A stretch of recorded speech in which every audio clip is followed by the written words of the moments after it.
Good evening YouTube family. पहा आज 11 मे. पाऊस बघा तुम्ही. काय या पावसाने वेळ लावलाय खरं काही कळत नाही. दिसतंय का? असली गरमी होती दिवसभर. अरे अरे अरे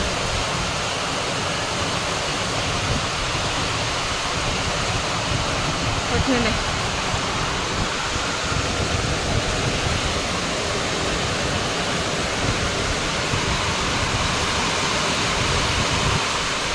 बापरे.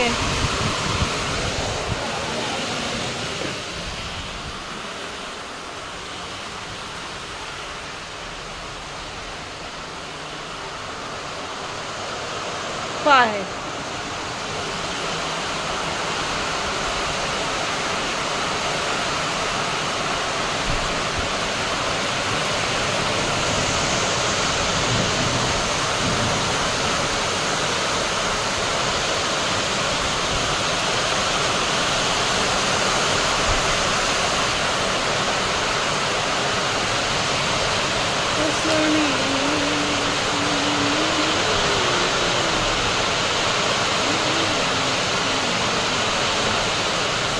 काय करणार या पावसासाठी काही कळत नाही. आज पण खूप गरमी होत होती दिवसभर. घरामध्ये दार आपटू लागले वाटते. सागरच्या बेडरूमचं दार लागलं. आता लाईट जायची एखाद्या शाश्वती आहे. वारं किती आहे. वारं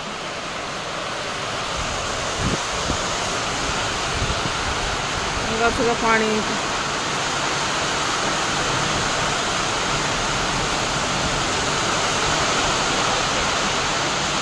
सागर गेला अस्मिताना ऑफिस मधून आणण्यासाठी. ती गाडीवर आली असती पूर्ण भिजली असते तर तिला सांगितलं थांब तिथे. ऑफिस मधूनच तिला घ्यायला गेला आता.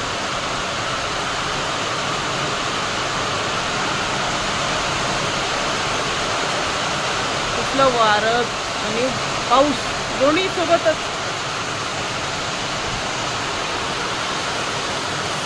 बरेच जण म्हणतात तुमचा आवाज येत नाही. येतोय का आवाज माझा?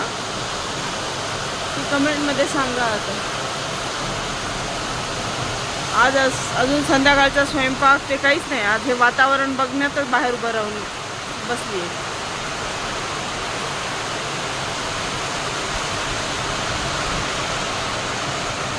इथून एवढंच दिसतं म्हणून एवढं शूट करता येतं.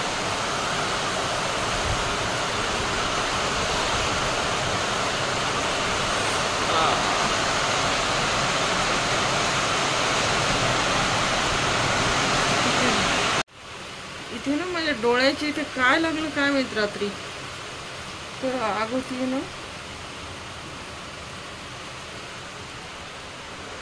Good evening family. पाऊस सुरू आहे. दाखवला मी आता तुम्हाला. चालूच आहे पाऊस.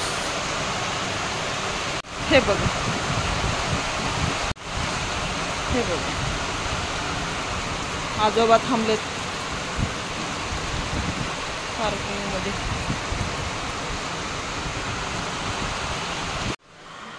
आज किचनमध्ये काही स्वयंपाकाला सुरुवात नाही आहे. पुष्पा नाही आहे त्यासाठी भांडे ते घासते दुपारी. आता मुलांना काही जास्त भूक नाही म्हणून ठीक आहे. देवाला दिवा लावून घ्यावा. दिवा लावलेला उदबत्ती. दिवा 24 तास चालूच राहतो. छान वाटतं देवाकडे बघितल्यानंतर. प्रसन्न मन होतं.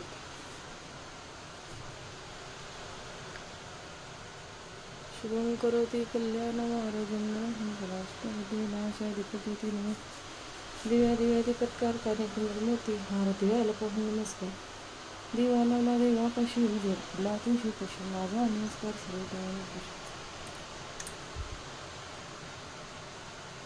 उदबत्ती लावली की प्रसन्न वातावरण होतं. वास छान येतो घरामध्ये. आता बघूयात. आता मुलं काय म्हणतात बघूयात. स्वयंपाकाचं करावं तर लागेलच काहीतरी खाण्यासाठी संध्याकाळचं. हे पहा दिसलं का वारं केवढं आहे. हा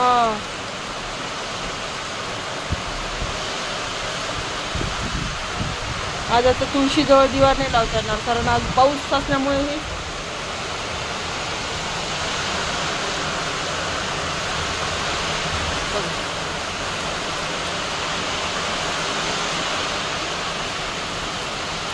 रोज संध्याकाळचा प्रश्न पडतो काय करावं. संध्याकाळी सकाळचं होऊन जातं पण संध्याकाळी काय करावं मोठा प्रश्न आहे. बघूयात आता काहीतरी करावं खाण्यासाठी.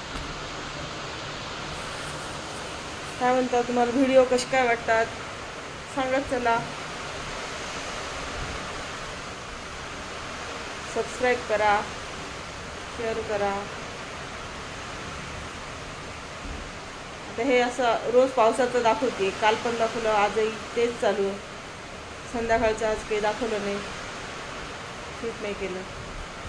सकाळपासून करावं पण संध्याकाळी चालू करत जावा ब्लॉग. छान वाटतं. थोडं कुठे बाहेर जातो माणूस त्याच्यामध्ये वेळ चालला जातो, दाखवलं जातं काहीतरी. आज आता खिचडी करावी का वरण फळं करावं जे करेल ते तुमच्यासोबत शेअर करेल.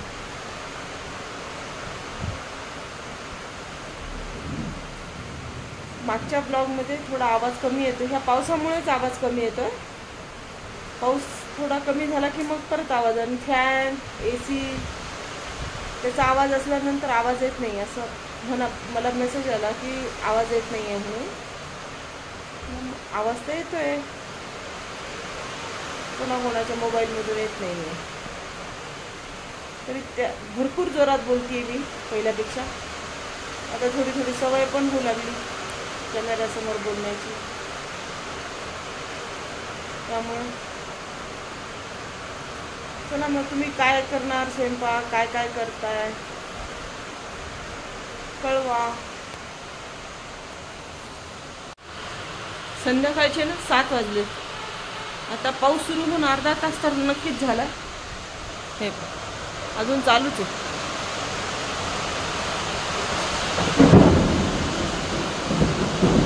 आभाळ गरजतो.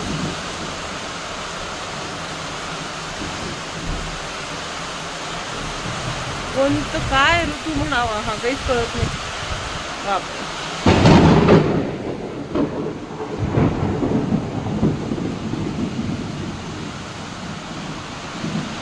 मला वीज चमकली की फार भीती वाटते म्हणून मी पटकन मागे झाले.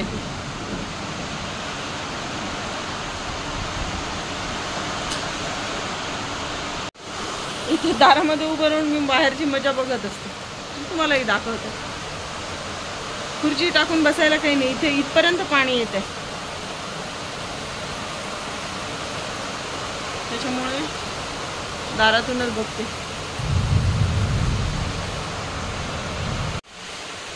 अजून 1-2 दिवसामध्ये माझी मुलगी येईल. माझ्या नाती येतील. काल शिवांश आला होता, दाखवणं नाही झालं. इतका मस्ती करतो शिवांसोबत एक दिवस मला खेळून दाखवलं. फार मजा करतो तो पण. आता माझ्या मुलीच्या मुली पण लहानच आहेत. त्या आल्यानंतर तुम्हाला तर एक आणि माझी मुलगी आली ना की जास्त आपण रेसिपीवर जास्त भर देणार आहे. ती तिच्या पद्धतीने एक रेसिपी रोज करत जाईल. तुम्हाला दाखवत जाऊ. कशा वाटतात त्याच्यात तुम्ही कमेंटमध्ये सांगा. जसं जमतंय तसं ती करेल. तिला आवडतं करायला. अशा प्रकारे दिवस जातील. आता माझे आईवडील पण गेलेले आहेत गावाला. ते पण येतील 13 तारखेला. आईकडे गेल्यानंतर परत मी एक आता व्हिडिओ करेल. माझी आई पण रेसिपी खूप छान बनवते. नंतर तिच्या हातच्या पण पाहू आपण रेसिपी. तुम्हाला कोणत्या रेसिपी हव्या त्या सांगा. त्याप्रमाणे करायचा प्रयत्न करू. आईकडनं पण मी करून दाखवेल तुम्हाला आईकडे गेल्यानंतर. आणि आता दीदी आल्यानंतर माझा रुटीन ब्लॉग तर येतच जाईल. पण त्या पलीकडे आम्ही रेसिपीचा पण ब्लॉग टाकू. असे दीदी आल्यानंतर 2 ब्लॉग येत जातील. बघूयात आता.